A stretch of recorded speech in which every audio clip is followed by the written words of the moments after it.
What's up, everyone, and welcome in to the Locked On Reds podcast. I'm your host, Jeff Carr. Thank you so much for joining me today and making Locked On Reds your hashtag first listen of the day. We are free and available wherever you get your podcast. Today, we are going to be talking about some players who the Reds may be moving on from this offseason, or some players that the Reds should, at least in my opinion, move on from this offseason. I'll give you two tiers of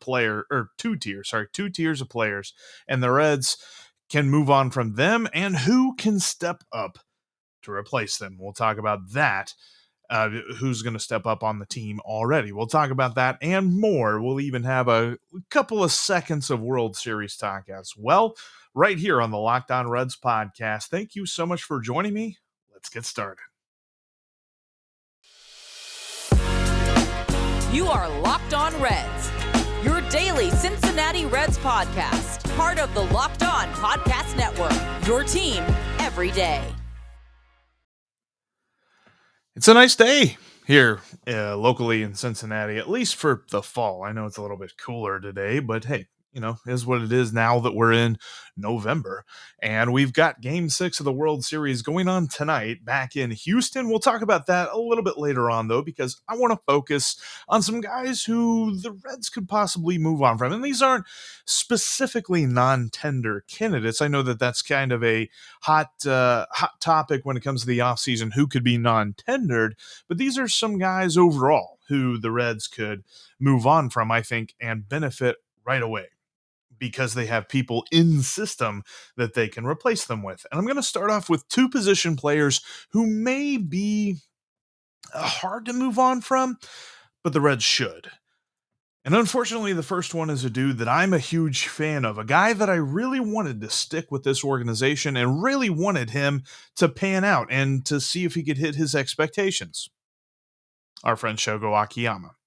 He's due to make $8 million this year, and I think that the reason it would be difficult to move on from him is that the Reds would probably have to eat a significant portion of that contract, if not all of it, just to trade him away, and then they're probably looking at getting like some single-A guy who's a dart throw of a prospect anyway. There may not be a scenario where that is a reality, but it is something that the Reds should absolutely consider. Like he's a guy that we had high expectations for. We saw what he did in the month of September in 2020, but we also saw what he did all of last season. And other than his glove, which was phenomenal, he's still a very good defender. But $8 million for a defensive replacement is absolutely way too much money. He's clearly not.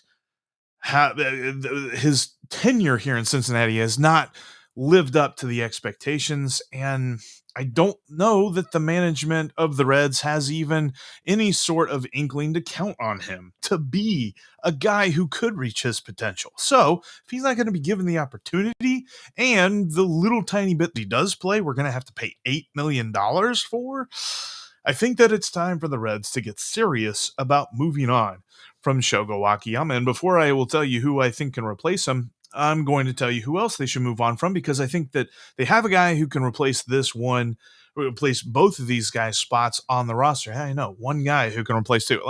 I'll explain that in a second, though, because firstly, I want to tell you Tyler Naquin. I know that's probably a little bold of me, but I think that the Reds should move on from Tyler Naquin. According to Spot Track, he is due to make $3.5 million in arbitration. And I know the first thing you're going to tell me is, but Jeff, April and August, those 2 months were amazing for him. Yes, I understand, but the rest of the season needs to be considered, as well as his absolutely dismal splits against left-handed pitching. He is one of the biggest problems on this roster, not one of the biggest solutions against lefties, to the point that it makes no sense to play him at all if there is a left-handed pitcher on the mound. And the Reds already have so many left-handed hitters who you could say that about, that why on earth do they want to continue to have another one? Maybe he could work as a platoon option or something like that, but they still, I go back to the idea that they already have plenty of left-handed bats.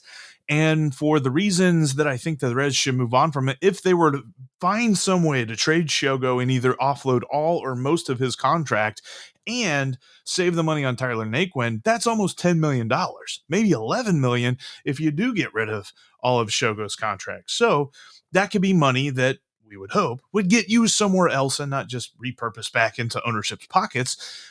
And that's a whole different scenario. But I'm looking at a dude on this roster right now that could step in for both of these guys, and that's TJ Friedl.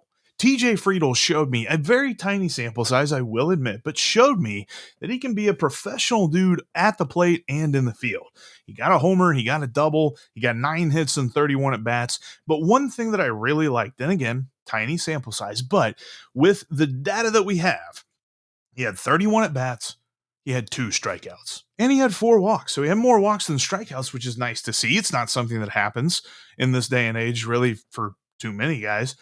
And you love the athleticism that he showed in the field. I think that TJ Friedl could jump up and take the spot of a Tyler Naquin. And Shogo, let's be honest with you, with as much as we, or as little as we saw him there toward the end of the season, I don't think that it's very hard to think that you can replace both Akiyama and Naquin, get rid of the money that they are eating up on this contract or on the Reds contracts, and replace them with a dude who is making a rookie minimum in TJ Friedl.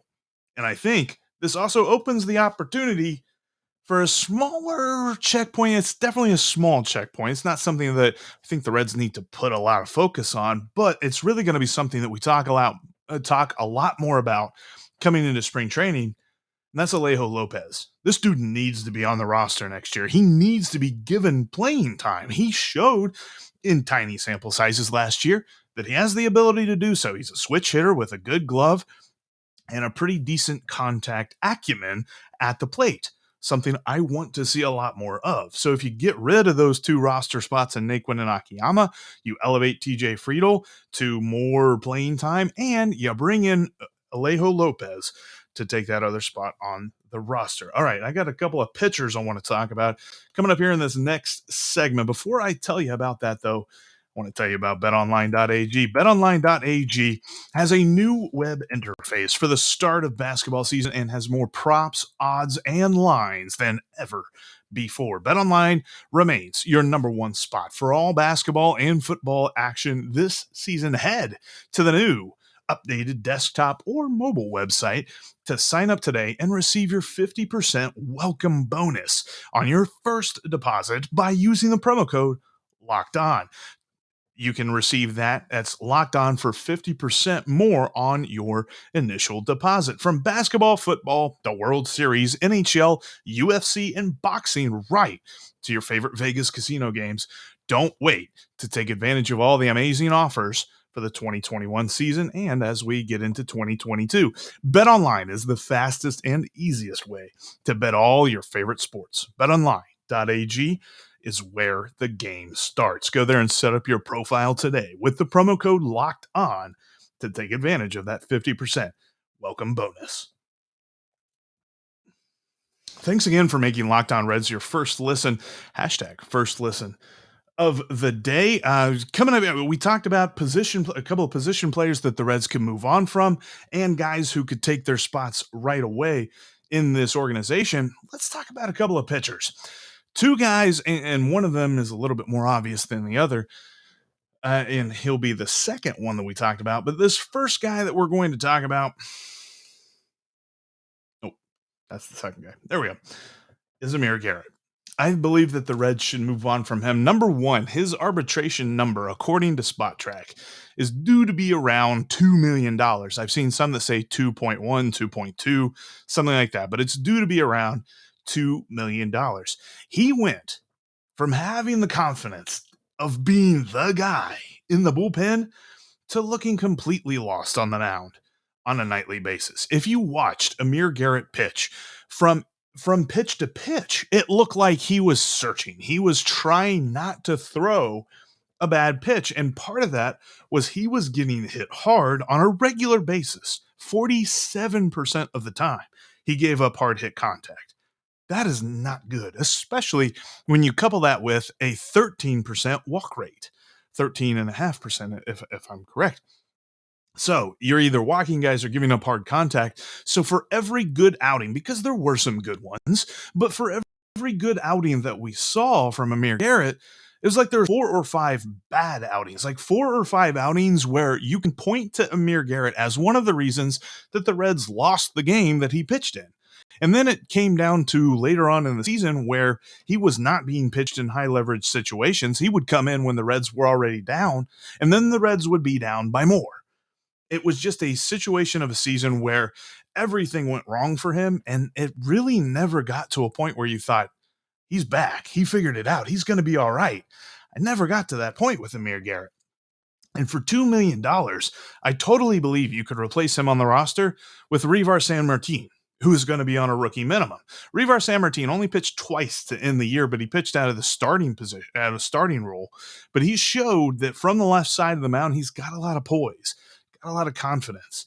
I wonder if Amir Garrett is not a quintessential change of scenery guy, because it feels like coming into 2021, he thought he was going to be the closer. And pretty much most people did too. That wasn't just him thinking that, but he was expected to take that spot. And I go back to this thought, something that Lucas Sims said whenever I asked him, just kind of a funny question about, is there assigned seating in the bullpen? Because I always was curious about that. And Lucas Sims said this. He said, well, and this was back when Iglesias was still here. He said, Raisel Iglesias sits down in his seat, and then everybody else kind of falls into line after. I think there was a little bit of a stigma surrounding that seat, surrounding the seat that Raisel Iglesias got to choose. So whoever is the closer in the Reds bullpen had this thought of, ooh, I get that seat now. I got to make sure I keep this seat. And Amir Garrett couldn't do that. And Amir Garrett got to the point where you didn't want to see him in a high leverage situation. You didn't want to touch him with a 10-foot pole if the Reds were up by 1, 2, or 3 runs, something like that. So $2 million seems like a lot to gamble on a comeback for a dude who has seen a hard hit rate go from 32% in 2019 to 41% in 2020 and 47% this past season. That just keeps ticking up, and that is not a stat that you want to continue to tick up like it has. Another guy who the Reds could move on from is Jeff Hoffman. Now, he's not going to be making a ton in arbitration. I'm not looking at this as a situation where the Reds could repurpose his money into something else, although he is due a little bit of a raise through arbitration. But I just look at Jeff Hoffman and I say there's got to be other options in-house, let alone on the open market. But I look at him and I say his appearances were just absolutely erratic. They were like a box of chocolates, Jeff Hoffman's like a box of chocolates. You never know what you're going to get from appearance to appearance. I mean, he had a nice slider. You can look at his stats on Baseball Savant and break it down. His slider was phenomenal.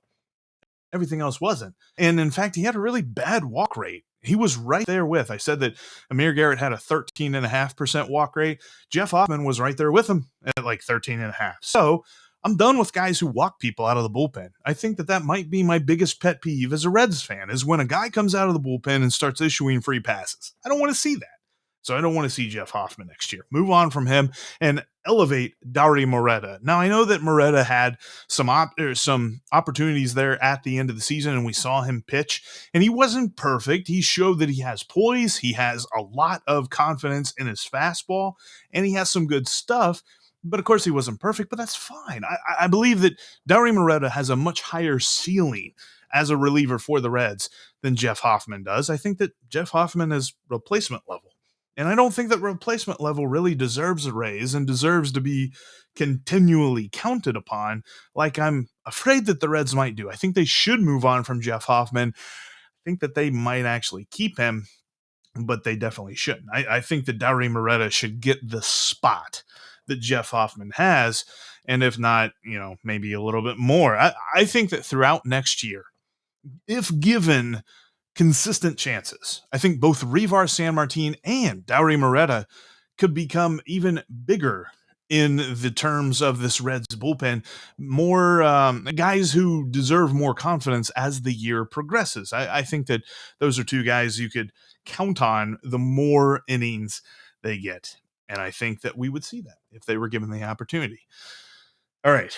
Coming up here in a minute, I just want to talk for a few moments about this World Series as we head into game 6. They are back in Houston, and Houston is just looking to survive, looking to get to the best two words in all of sports: game 7. We'll see if game 6 can produce that. That's coming up here in just a minute.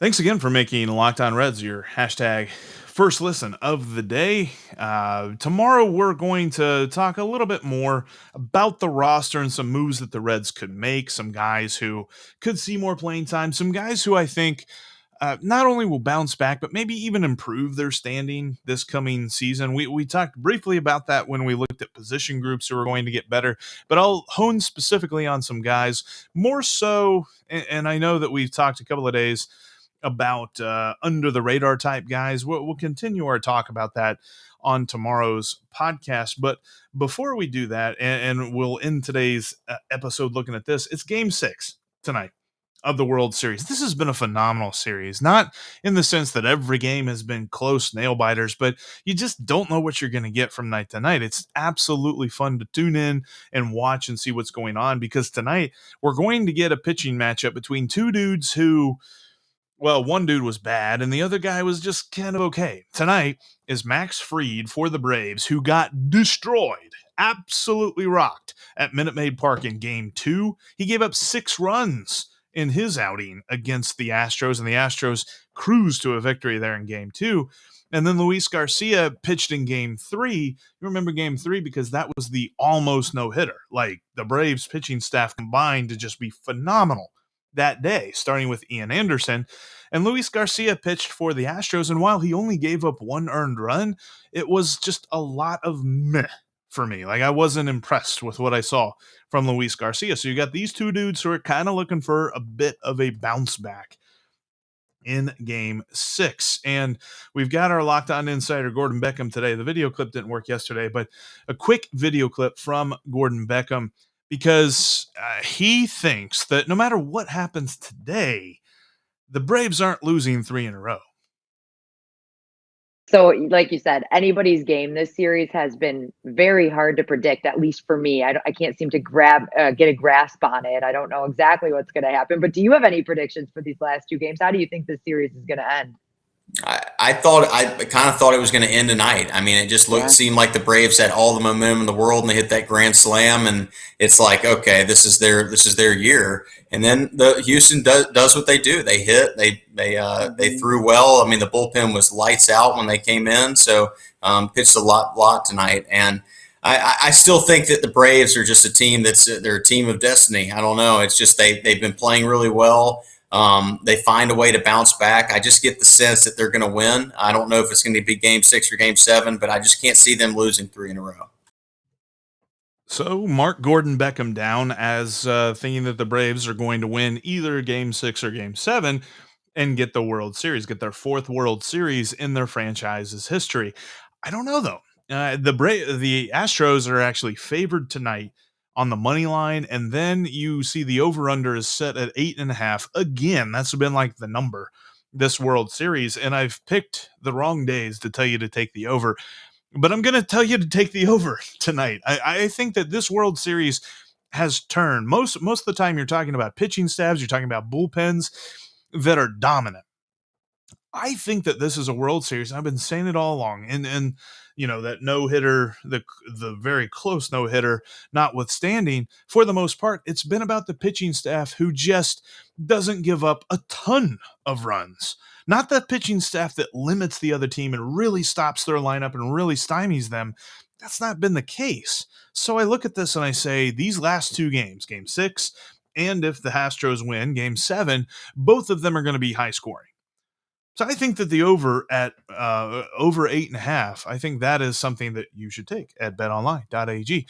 But I think that this is going to be a high scoring game, not something that we're going to look at and say, boy, oh boy, that was a pitcher's duel.